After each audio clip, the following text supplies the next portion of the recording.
देख रहे हैं तेलंगाना समाचार। షబాస్ సుబాని గారు సెల్యూట్స్.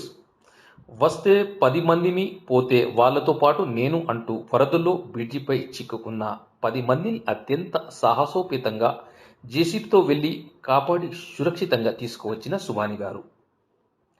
ఈ రాష్ట్రం కాదు, ఈ భాష కాదు, తెలుగు రాదు, అక్కడ చిక్కుకున్న వాళ్ళం మతం కాదు, తనకు ఉన్నదే ఒకటే మానవీయత, మనిషితనం.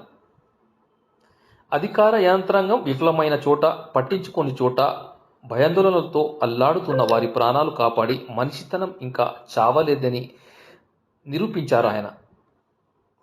ఆయనేమి సినిమా హీరో కాదు, సామాన్య కూలీ జేసీబీ డ్రైవర్ ఎక్కడో హర్యానా నుండి వచ్చి ఇక్కడ తెలంగాణ ఖమ్మం ప్రజలకు కాపాడారు. సుబాని గారు సెల్యూట్. కులాల పేర, మతాల పేర కొట్టుకు చస్తున్న మనుషులకు మనిషితనం అంటే ఏమిటో చేతుల్లో చూపించారు.